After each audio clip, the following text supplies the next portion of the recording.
I'm Rob Licuria, Senior Editor at Gold Derby, here with Camille Friend, Department Head on Black Panther, Wakanda Forever. First of all, Camille, it's really simple. Congratulations, you just made the shortlist for the Oscars. How exciting is that? Super, super excited. Like this is my second time on the short list, so it feels good. Actually, no, this is my third time on the short Yeah, I list. was going to say, I Yeah, think it's this my third time. So hopefully, well, third time is the charm. I We'll think third time is see. going to be a charm for you. What happened when you found out? Because I mean, everyone's in the whole industry is waiting. Who am I going to make it into the top 10? And you did. So what happened when you found out? Honestly, I had no idea. Like, I don't know. It just went over my head that day. And then people are texting me, and I'm like, why are all these people texting me? And then my agent texted me. She goes, "You guys made the short list." I was like, "Yeah." And then immediately I called, all my main people on my team, because it's all about the team for me. It's the team that help us, help me to get the job done. So it's about them too, and it's a win for all of us. So then I went ahead and texted and called everybody on the team, and we were like, so Yes, yeah, that is the sign of a good leader, when you recognize that you're only as good as the people who work with you. only as Um, good as your team. hey, it's so true. Yeah. I want to talk about the film. God, I love this movie so much. So in the sequel, you obviously bring back a lot of the African tribal looks from the first film. Beautiful stuff there, particularly the Jabari. But then Yes. you get the Talokan characters based, I assume, on Central American and Mayan culture. Yes. How much research goes into that, bringing those characters to life, because they're so authentic and so unusual and different? I can't imagine where you begin. Well, I mean, luckily I can say this. I was working on another project in Atlanta, and that's where we filmed Black Panther. So I was already in Atlanta. So that was really great, because I could kind of go back and forth and see what the research was. And one thing that we started with is that we had a professor who is a professor of Mesoamerican art.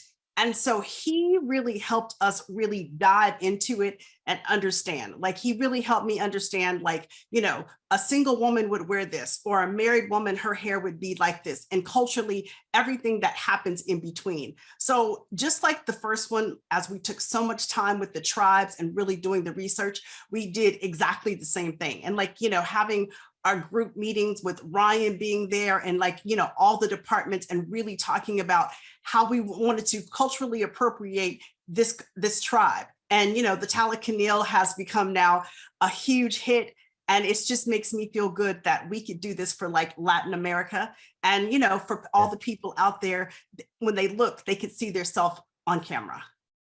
Absolutely. And the whole team could have just taken so many liberties and just given us something really spectacular, and a lot of the audiences would have eaten that up. But no, Ryan and yourself, the team, I just love the level of authenticity that you get in a movie, a Marvel movie. They do it all the time. Why is authenticity so important when you could have taken the easy route and just given us something fun and interesting, and that's it?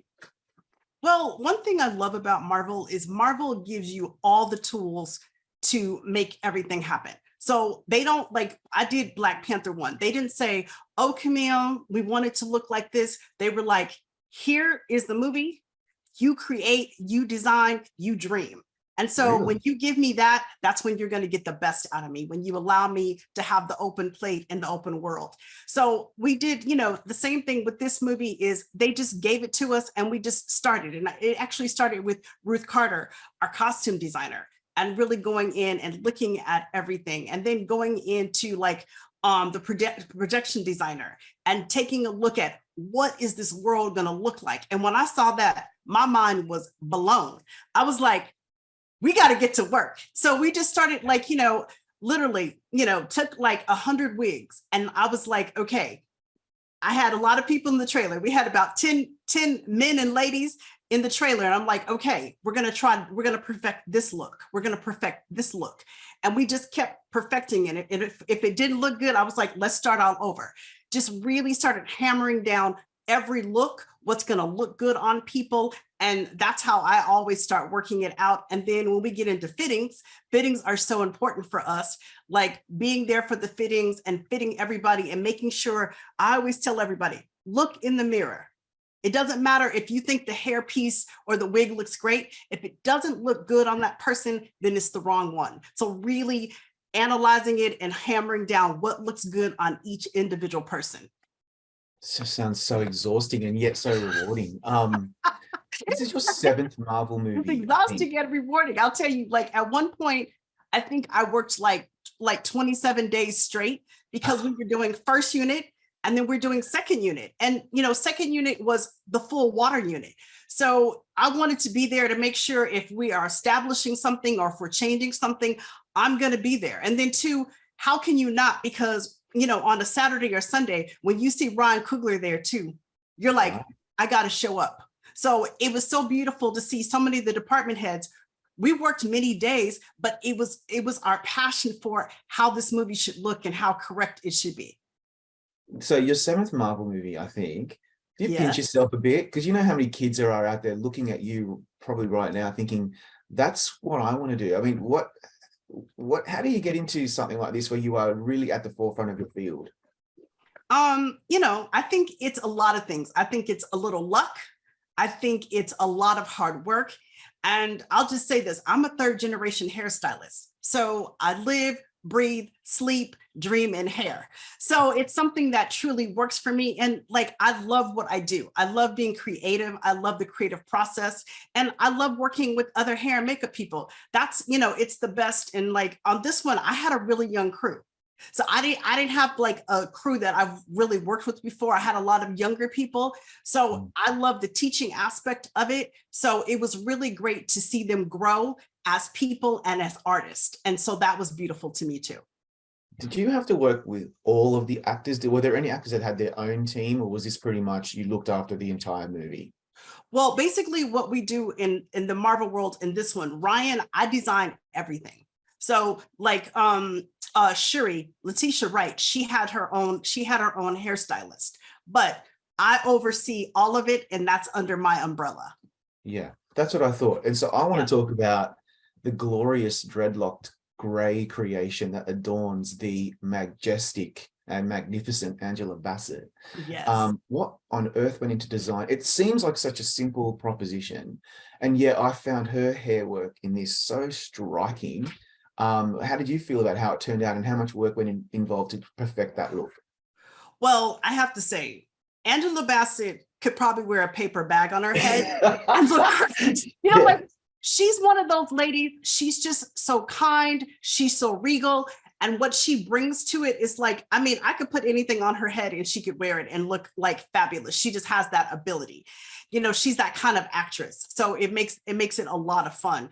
So like basically the lock wig is actually from the first movie. So that was one of the things I was like, we need to get that out of storage and, and make sure that it's all, we prepped it and got it all cleaned up. And that was definitely what we were going to use on her for the flashbacks. But originally that wig was basically, we took and we make a base and then we insert the locks into it.